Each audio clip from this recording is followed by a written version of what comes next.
So welcome to the very last session of today's event, SANEM's Annual Economist Conference 2016. I'm really happy to see, looking at you, that still a good number of people are here. It was a long day, no doubt. We had many sessions, but this particular session, I'd really like to highlight a few things. That probably this is the first time in Bangladesh, in a conference like this, a session involving students present their papers is actually being, showcasing. We really wanted to do that because we really believe in, promoting young researchers, and we know that, young researchers, it's not only, you graduate and then you get into research activities, but you can, even when you're a student, get into different opportunities, involved in different opportunities. If the real opportunities are being provided, then they can be groomed in a very proper way.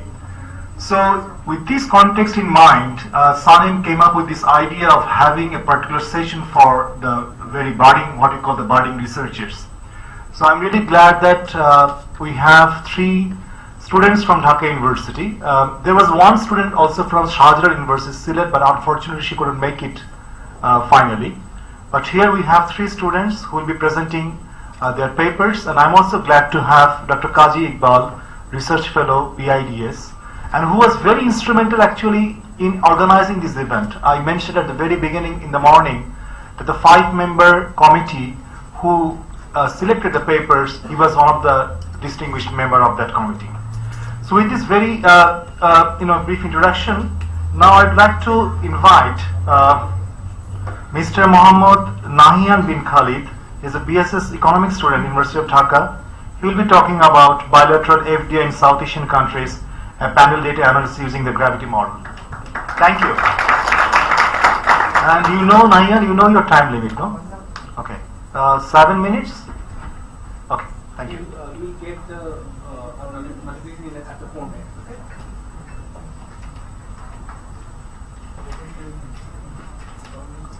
Thank you, sir, for giving me the floor. I welcome everyone to my presentation. The title of my research is Bilateral FDI in South Asian Countries, Panel Data Analysis using the Gravity Model. Actually, the concentration of my entire research revolves around the amount of FDI received by the South Asian countries. We all know that developing economies, including the South Asian ones, have emerged as the major recipients of FDI inflow. But the question is the amount of FDI that is received by the South Asian countries enough? We will seek the answer here. So here, like any other standard research analysis presentation, I will describe study as follows. This includes some policy suggestions for increasing the FDI inflow. So here is the well-known gravity model, which was first introduced by Jan Tinbergen in 1962, which says actually bilateral trade is proportional to two countries' GDP and inversely proportional to their distance. In this paper, instead of bilateral trade volume, bilateral FDI volume is considered as the dependent variable in the gravity equation. Therefore, the objective and the research questions are as follows. Is the bilateral FDI inflow in South Asia low compared to other economic region? What are the reasons behind this low bilateral FDI inflow in South Asia? And there will be a comparative analysis between South Asian countries and ASEAN member countries. So are the ASEAN member countries more advanced than South Asian countries in terms of FDI inflow will be analyzed.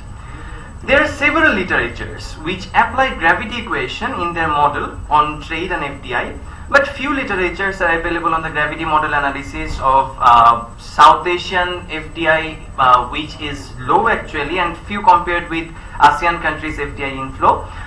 Besides Anderson in 1979, Bergstrand, Deirdorf, and Krugman, they worked actually for the development of gravity equation of trade and FDI.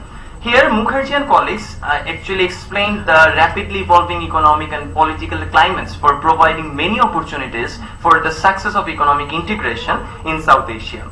But actually, this is true that the gravity model is not globally and universally accepted as the trade model. So here comes some criticism from Golden colleagues, Armington and Mail and colleagues. After getting an overview of these literatures, we are going to find some answers of the vital questions. And the major question is the amount of FDI enough in South Asia? Let's see the evidences of low amount of FDI in South Asia. Here it is. We all know that South Asia is one of the fastest growing region in the world, and in terms of annual growth of 6.5% in real GDP term. But FDI as a percentage of GDP actually is very low in compared to other economic regions. If we look at the major sources of South Asian FDI inflow, we may identify the core reason behind this low FDI. We all know that Golden colleagues and they actually developed gravity equation and helped the development of gravity equation. They found that the inter-regional FDI inflow is the lowest in South Asian countries, and it is evident from the previous figure. And in this figure we got to see that the amount of FDI received by the South Asian countries is mostly from other economic regions. Only near to 5% FDI inflow is received from the South Asian inward countries. So this is actually low. Maybe one of the reasons is that actually South Asian countries are not able to invest within the region. On the other hand, ASEAN member countries experienced a high amount of inter-regional FDI inflow as well as inter-regional FDI inflow. Within East Asia, there is a relatively high level of inter-regional FDI due mainly to the presence of the People's Republic of China in the ASEAN, and an attractive destination is China, and besides this Singapore, Malaysia, they all are attractive FDI destinations. So if we want to construct an econometric model to analyze this issue, we will have to first look at the data source. Here is the data source. The data were taken from the UNCTAD, GDP data were taken from the World Bank, and data for dummies were taken from the CEPIA website. And here the frequency of bilateral FDI data is annual, and it is actually global data. It is from 2001 to 2012 for 80 countries of the world, and from South Asia, Bangladesh, India, Pakistan, Sri Lanka, Nepal and Afghanistan were considered for analyzing the FDI inflow. So here comes the model. The empirical study is also based on the idea that some home and host country factors together with gravity forces are important. So with the FDI, bilateral FDI as the dependent variable, we have the explanatory variable of GDP of the two countries, distance between them, and the dummies of border, common language, South Asia and ASEAN. So is this econometrically true that South Asian countries are receiving low FDI? The answer is yes. Functions are estimated here using the ordinary least square method, the generalized least square method and least square dummy variable method. In all the methods, we got that the expected sign of coefficients, and here it is to be mentioned that Hofmann test supported fixed effect models. That means there are unobserved heterogeneity in this model, but the coefficients of the constant dummies would be nullified or would not be observable in fixed effect models as they are time invariant, and so it is corrected by using LSDV estimator. So here all the explanatory variables are found to have expected results, and in LSDV model a comparatively higher square of 64.5% is ensured. The impact of GDP and distance on bilateral investment was found the same in several studies, so it is evidently true. But Mukherjee and colleagues found the same positive sign in ASEAN dummy and even for the South Asian dummy. Here we got the negative sign for South Asian dummy. So that is evident that the South Asian countries are receiving low amount of FDI. So these are the comments I have already discussed. So more advanced econometric methods could be used here, that is true, and more explanatory variables could be included. So according to the findings, the low amount of FDI in South Asia is evident, and high amount of FDI in ASEAN member countries proves the greater integration among ASEAN countries. So from this research we can conclude that by promoting investment, trade and transparency, with SAFTA in CERT needs to assume a central role for the improvements in business environment. Thanks to you all. Thank you, Nahian. Excellent. May we move on to the next presentation by Mr. Mahir Rahman, Demographic Dividend for Accelerating Growth and Confronting Development Challenges of South Asia.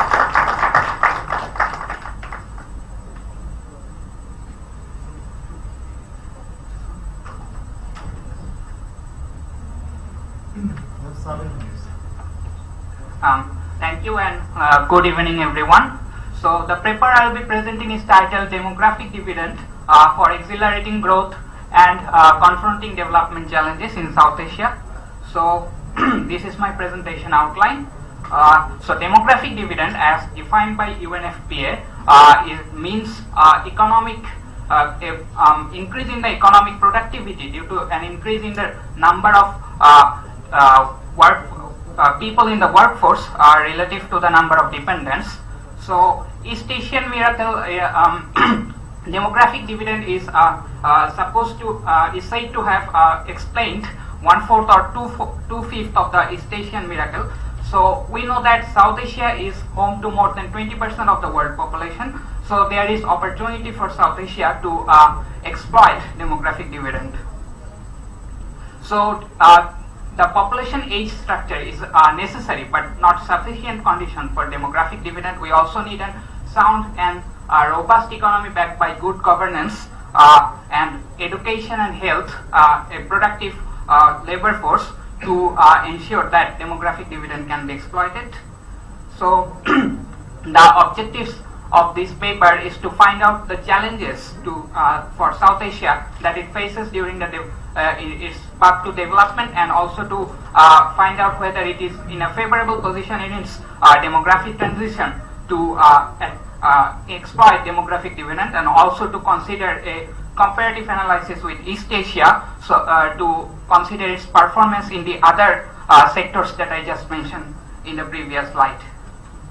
So important works in this area has been done by Greipel, David Bloom, and also by Andrew Mason and others. So the econometric model that I consider here is a panel data regression analysis. I have collected that data from the World Bank data indicators, and I have taken data on South Asia and East Asia for the years 1966 to 2013. The dependent variable was GDP per capita, and the independent variables were working age population, gross savings rate, tertiary school enrollment rate, health expenditure per capita, and the fertility rate. So this is the model that I considered. This is the regression results. I'll just skip to the comments. We expect a priori that per capita in GDP is likely to be negatively affected by fertility rate. That is, if fertility rate increases, then GDP is, per capita GDP is likely to decrease, and all the other variables is likely to positively affect GDP per capita. So what I found in this performing this regression analysis is that the results are not only consistent with these expectations, but also provide statistically significant results at 1% level of significance. So the limitations of the model is that it suffered from data insufficiency, and also might have violated some assumptions of the standard least square assumptions, such as that of no heteroscedasticity, or that of no multicollinearity or autocorrelation, which were not detected and corrected for. So now I turn to the graphical evaluation of South Asia's situation here. We see that South Asia is the working age proportion in the population is steadily increasing over time in South Asia, although this is below that level of East Asia. And we see simultaneously age dependency ratio has declined steadily in South Asia also. So this ensures that South Asia is going through a favorable position in its demographic transition. Now turning to education, we see that South Asia's performance is lagging behind here. We see that South Asia started above East Asia in its journey to ensuring that shared school enrollment, but it fell behind eventually and is significantly below that level of East Asia. And we see a similar picture for female tertiary school enrollment rate. Turning to health, we see that this is perhaps the biggest drawback in case of South Asia, that we see by the graph here that in South Asia's level of health expenditure per capita is significantly below that level of East Asia. South Asia's level is more or less constant, but whereas East Asia has grown in its health expenditure per capita. We see that fertility rate in case of South Asia is declining, which is a good thing, but it is still above that level of South Asia. Finally, turning to the governance sector, we see that most the East Asian tiger countries, which have high scores in the corruption perception index here, compared to the South Asian countries, which have pretty low scores, indicating prevalence of corruption in those countries. We see a similar picture in the rule of law index also, that South Asia is lagging behind and East Asia is significantly improved. So in conclusion, we can say that although South Asia's economic performances over the year has been pretty good and it has been the fastest growing region in this world but there are problems that remain much behind that good economic performances, and also that we need vast improvement in all the sectors like education, governance, and health to ensure that South Asia can effectively exploit the problem of the opportunity of demographic dividend, and also that long-term policies must be in place so that once the demographic transition expires, opportunity for demographic dividend is over, then the population is not overburdened and South Asia continues its path on the development. So that ends my presentation. Thank you. Thank you. I think it was an excellent presentation, and the comparison between South Asia and East Asia, I think the way you have done it, even in a very, not even going to the regression, but looking at different indicators of health education, is very, very insightful. Thank you. So the next presentation is the final one, is by Ms. Tonni Hasan. She is also a basic economics student at Dhaka University. Enhancing capabilities in the manufacturing sector and approach of skill development.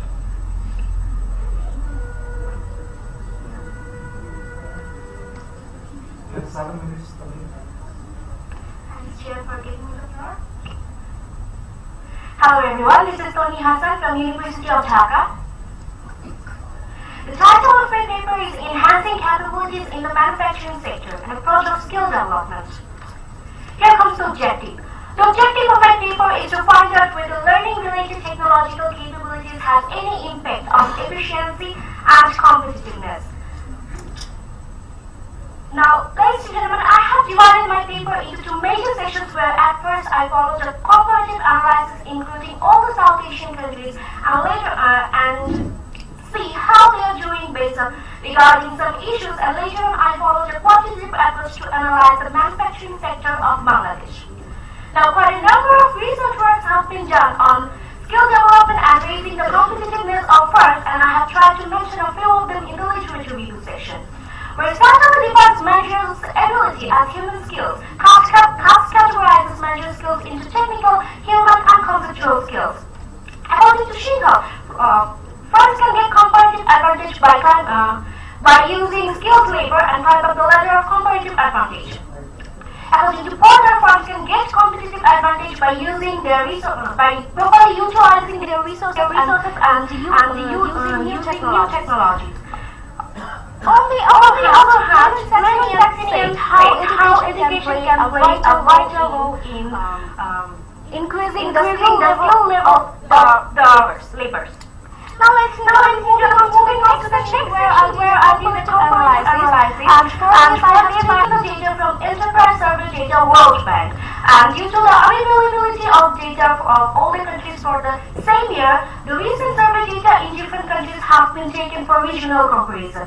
And for regional comparison, I have taken 4 issues into consideration, namely technological capabilities, production capabilities, trade analysis, and comes workforce analysis. The first comes technological capabilities. Data from the table shows us that where India, Afghanistan, Nepal, Bhutan are using emails as a medium of communication with their clients and customers and suppliers, and Nepal also preparing their annual financial statements with the help of external auditors. Bangladesh is still lagging much behind in terms of accomplishing them. On the other hand, almost all the South Asian countries are lagging much behind in terms of getting a quality certification from a foreign-owned company. Next up is performance of the firms. Here we can see that manufacturing firms of Bangladesh surpass all the other South Asian countries in terms of capacity utilization. The average capacity utilization for Bangladeshi firms is 84%. On the other hand, all the other manufacturing firms of the South Asian countries are lagging much behind in terms of getting sales, employment, and productivity growth. Third up is trade performance of the firms. Here you can see that Bangladeshi firms export at a higher level compared to the other South Asian manufacturing firms. And domestic sales still dominates in proportion to total sales, domestic sales, and the ratio of foreign originated materials still dominates in most of the countries except India, Pakistan, and Sri Lanka, which might give these countries a competitive supply or material cost advantage. Now, the last and fourth issue that I have taken into consideration is workforce analysis. Even though we all know that labor is a great asset for countries like Bangladesh and India, but the number of skill development programs running in this country is still very low, and countries still need to focus much on these to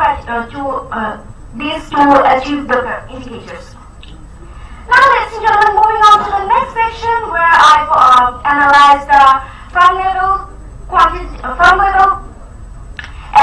technological capability and efficiency of manufacturing firms of Bangladesh.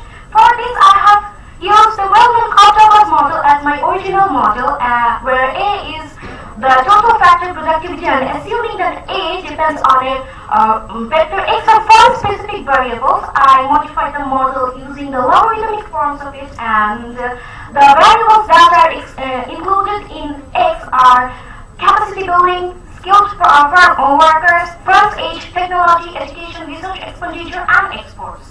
And here you can see that I have created the final model. Now, moving on to the next section. For the regression analysis, I have taken the data from Enterprise Survey Data World Bank, and I have taken the data for the manufacturing sector firms of Bangladesh for the years 2007, 2011, and 2013, and with the help of panels of regression procedure, I have analyzed the regression results. Now, moving on to the regression results, we can see it is only N of firm age that shows a negative and insignificant relationship with the independent variable. Labor, capital, worker skill, technology, and capacity utilization is significant even at 1% level of significance. Export and research expenditure is significant at 5% level of significance, and education is significant at... Just to interrupt, what is your dependent variable? Just for the clarification. Total sales. Total sales. And education of the laborers are significant at 10% level of significance. Ladies and gentlemen, the analysis of firm level efficiency and technological capabilities is confined by the fact that it of course not easily quantifiable, and that is why quantitative analysis is quite difficult. There were some other values that were available for analysis, such as the educational level of production manager and the works of the general manager. Even though the coefficient of this variable was found positive, but the impact of these variables were analyzed found to be statistically important for the p-value very high, and that is why I did not mention the result in my paper. So, ladies and gentlemen, my paper tries to analyze the impact of human skill on regional competitive advantage. And as we have seen, that all the planning variables are significant which in the productivity of the firm. That is why policies should be taken that goes directly in favor of the firm, not only on the firm levels but also on national and international levels. And implementing these policies, learning related mechanism should be the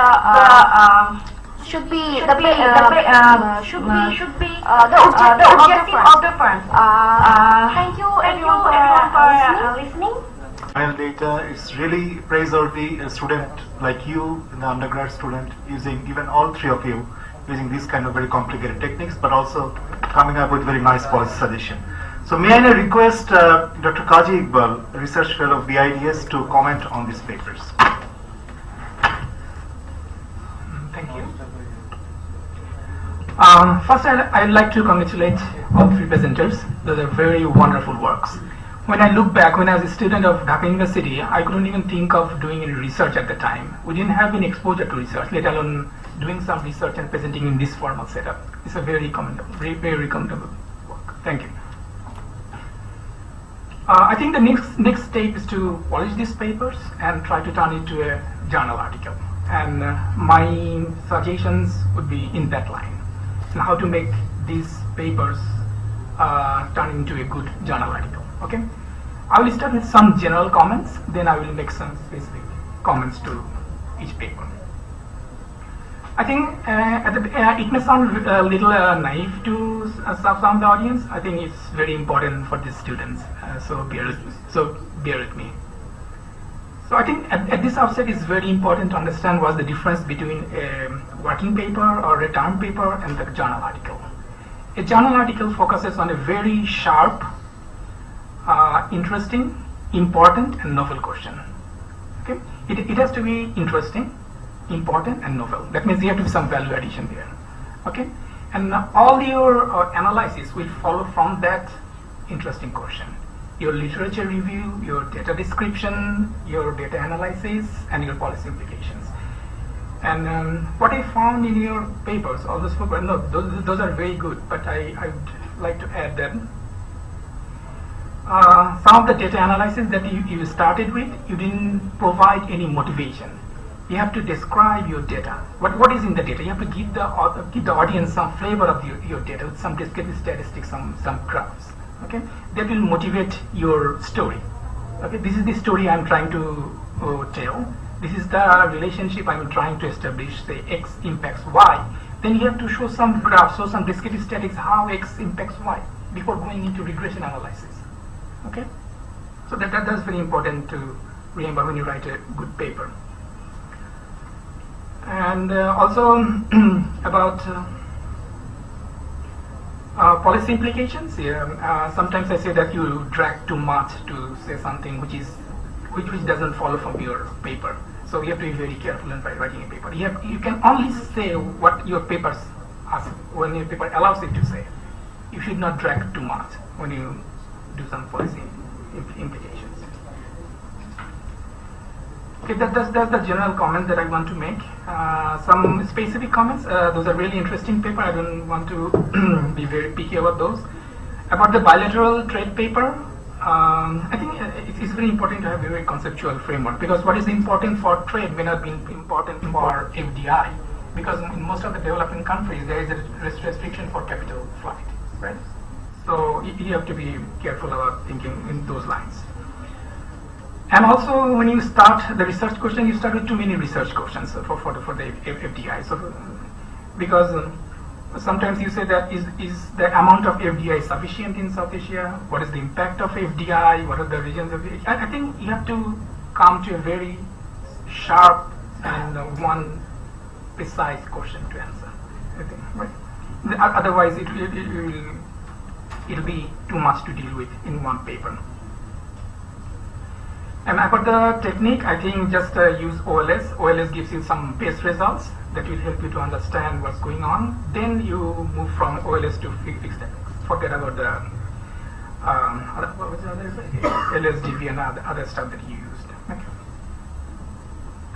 Because fixed effect will allow you to control for the unobserved heterogeneity, and that will help you to do some say something about the causality of the variables. The second paper about the demographic dividend. I think it is laid out in Growth Empirics that starts with Barrow and Lee in 1990s paper. So I would recommend you to start with those growth empirics literature. Start with the basic growth equations, empirical growth equation, and put your variable of interest, that is the percentage of workforce, right? Working force in the regression, and then see what happens. And that comes to the next point, that you have to have some framework when you include those variables. You include fertility rate, savings, and all those stuff. But what are the motivation for including all those variables there? Okay, there has to be some conceptual underpinning behind it. And also, at the end you include some governance issues and all this stuff, but which is not a part of the research question there. So this is something that you have to be very careful. You have to be very precise what you are trying to answer. Okay, don't get carried away with so many things. And the research question that I started with, you started with the main objective of this paper is to find some challenges of the South Asia. This is very vague type of research question. Don't say that we are trying to address the challenge of the research question. Be very specific that what you are trying to answer there. About the third paper about the capabilities of farming, there's a very good paper and very meticulously done. And it started with talking about the 4 kinds of capabilities: technology, production, trade, and workforce. But there is one thing I think that's missing. You started with these kind of 4 capabilities, but when you talk about the estimation of Douglas production function, there is no link between these 2 things. You motivated the story with these 4 type of production, 4 type of capabilities, but you move to, when you're trying to estimate the equation, I don't see any link. What you are trying to do before. So this is something that you will learn over time. There is nothing wrong with that. And also about the estimation part, fixed effect will be the right way to do it. Okay, thank you. Thank you. We have a few minutes. We can take a few minutes for question and answer. So, anyone interested in asking any question? It has to be very brief, very focused. No. Oh, here is Dr. Probit there, please. I have no question, but just a clarification, because they done fantastic work. But I go with the first presenter. Can you open the gravity model once again? Then I can clarify something. Yes. For just better understanding. Because I remember when I was an undergraduate student in economics in Calcutta University, in the mathematical economics, because that time econometrics not introduced in the undergraduate level, which was a mathematical economics. The professor, the old Bhattacharya, he used to tell us what is the difference between mathematics and econometrics. We took long time actually. So when you talk about the econometrics, gravity modeling, even the gravity modeling, there is theoretical foundation, a lot of questions, queries. So here you have to add, until you add it, then it is a deterministic mathematics, error term. So one error term has to be added, then it becomes an econometric. That's what I have to, so it becomes a stochastic, not deterministic. So econometrics is all about dealing with error term. Thank you. I fully agree with Dr. Probit. I think he has it in a model, but he doesn't present it. Yes, so it was his error, definitely. So that. You will remember. Well, okay, so any other question?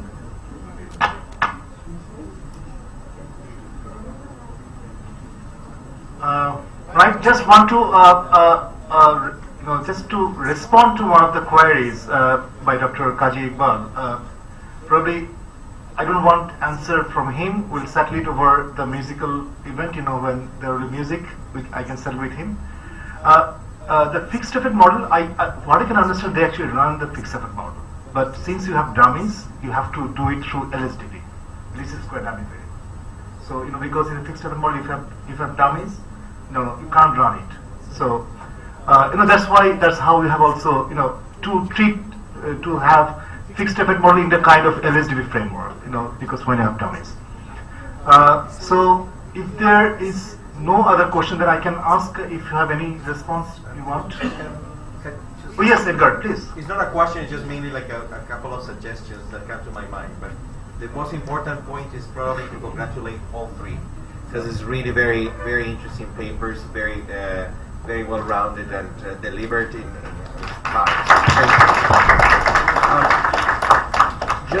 So what I have to say is not a criticism, it's just basically just a suggestion of things like, as an external person, to see that you can improve, or at least like make it like stand out more. In the FDI, in the foreign direct investment paper, the only thing I think the paper stands on its own, great. Can you motivate a little bit more about why the foreign direct investment is so important for the countries that you're looking at? And just like throw a couple of things about the importance of FDI. And one thing is like about the big risk constraints that the whole region has for foreign direct investment, because there are some issues in some certain areas. So that will give a little bit of flavor, and then you get into the gravity model more, I think. But it's just the motivation part. So I'm just going to give very simple suggestions, but I think they will be useful. For the demographic dividend, I really appreciate that comparison, the East Asia, South Asia, lots of things to learn from that comparison. Probably something to look at there is, for starters, the chapter or the working paper, the chapter on the demographic dividend that SANEM has put together will be useful to you. We can talk more about that, but I think that you're touching on a very important comparison of two regions within Asia. Everybody's outside Asia, they think that they are the same, and they are not. You're showing two very different patterns. Just wanted to use, when you mentioned the health expenditure per person, you could have done the same thing for education, and actually it would give you the same contrast you wanted to have, which is South Asia being very much below East Asia. So that's a suggestion. That's a great topic.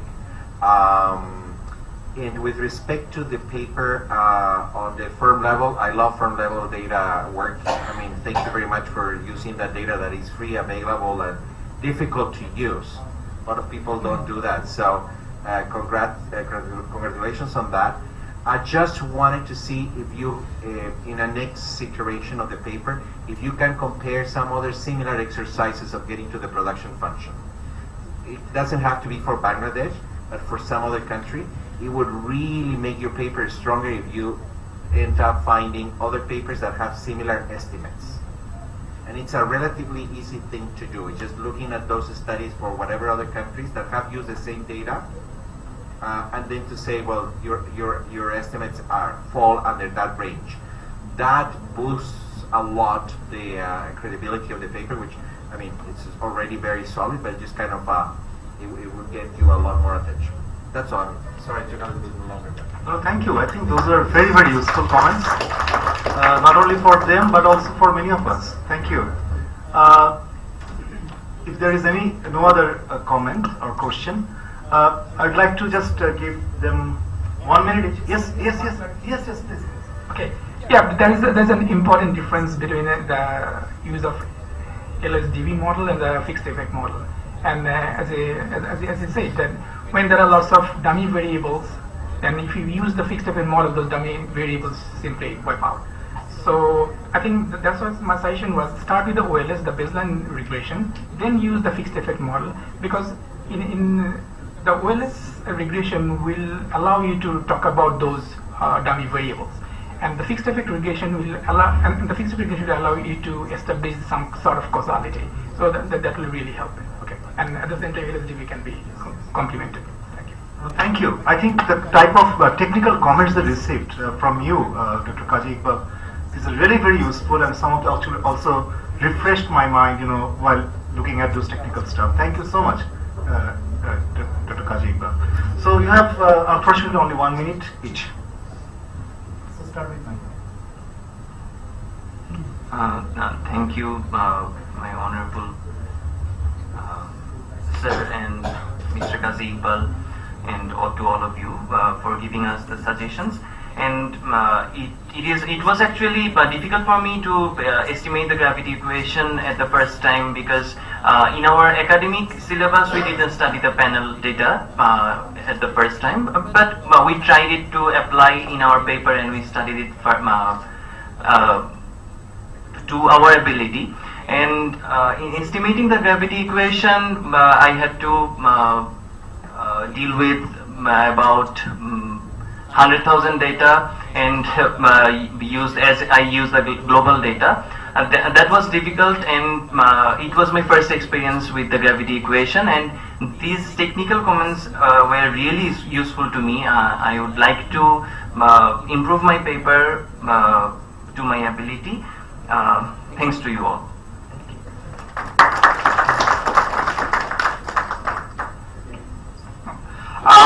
So when I wrote this paper, the motivation was that I saw that South Asian economic performance over the years was very good, and everyone was talking about that economic performance is very good. So South Asia is on a very much highly developing trend. So what I wanted to look at is actually that what are the challenges that South Asia actually, what are the drawbacks that it faced there. So I had something in mind that South Asia had some drawbacks in the kind of education and health sector, and also in the governance sector. I got this idea from a workbook of James Gribble and Jason Bremner, that demographic dividend required an interaction of governance, health, education, and economy simultaneously to achieve demographic dividend. So I wanted to look at these other sectors, other three sectors, a bit more rigorously. So this motivated my paper, and also that what should I say, that I wrote in my paper the variables that I chose to highlight in my paper, and the regression function. I wrote some rationales for the logic behind including those variables. So this is what I basically did about this paper, and I will of course take the suggestions of Mr. Qazi Iqbal and and others so that I can improve my paper. Thanks. Thank you.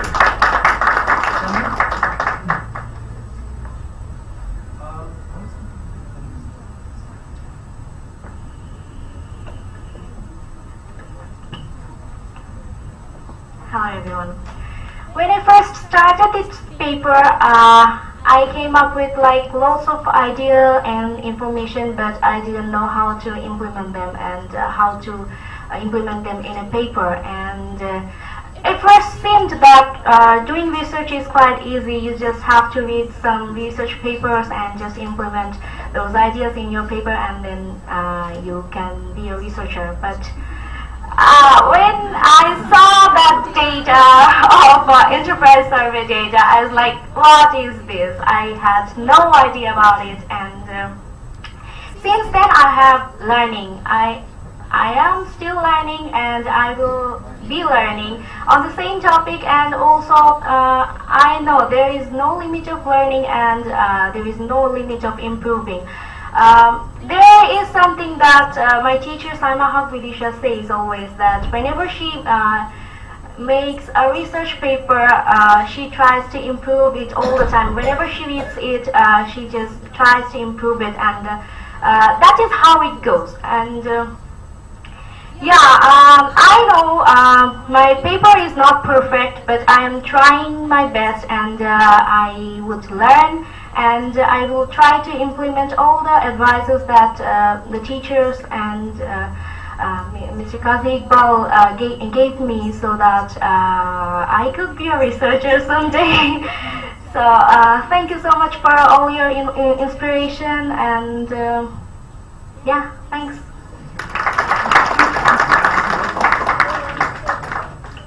Thank you. I think there are some very smart answers from these three presenters and papers. Yes, We must give them a round of applause. So can we have, please, the announcement? We have a bit of crest giving ceremony. Now I would request Dr. Selim Raihan sir to give the crest to Dr. Qazi Iqbal.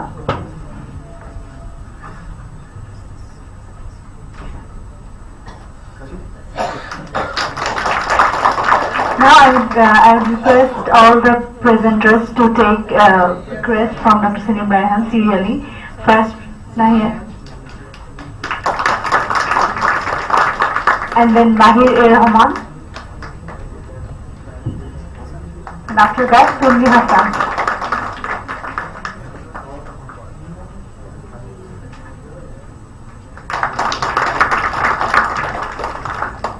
Thank you, everyone. Let me now handle the very last session. So we are actually done with this conference. Thank you, everyone. We'll have a very brief session of a kind of vote of thanks, or the very final concluding session. So may I request? Okay, the first thing is that the session is over, so you can go back. Thank you all. So. May I request Dr. Mahbuba Khadija Kanta to come over the stage as the chairman of SANEM.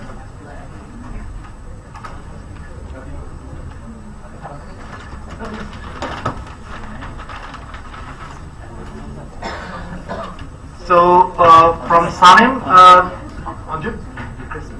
So I'd like to give the crest to Dr. Mahbuba Khadija Kanta, chairman of SANEM. So can you bring that crest, please?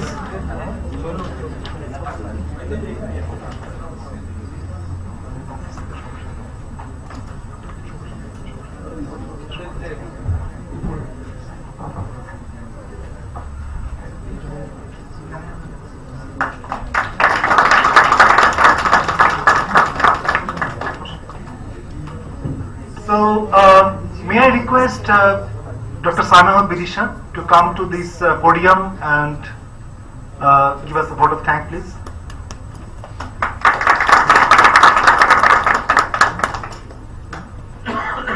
Good evening.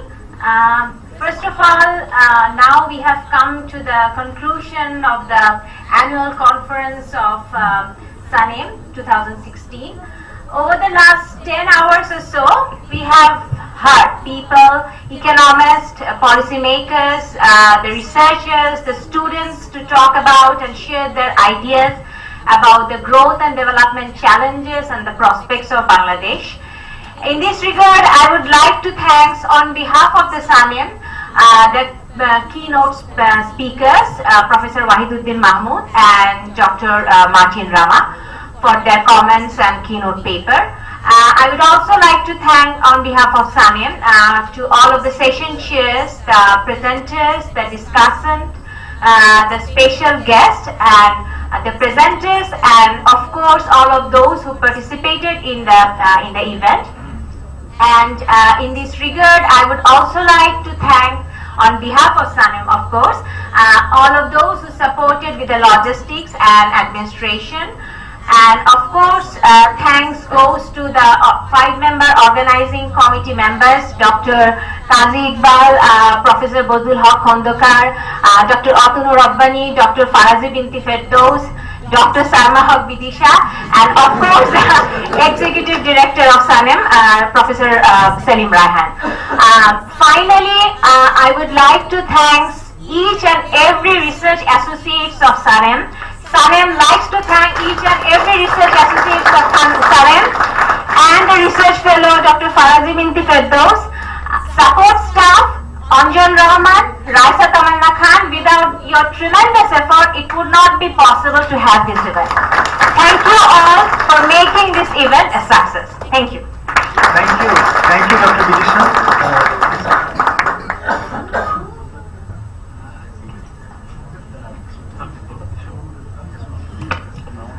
I think we had a very engaging 10 hours, I think, and still, I think most of the time we see that the people tend to leave after lunch. I think that is tradition in Bangladesh, I think elsewhere also.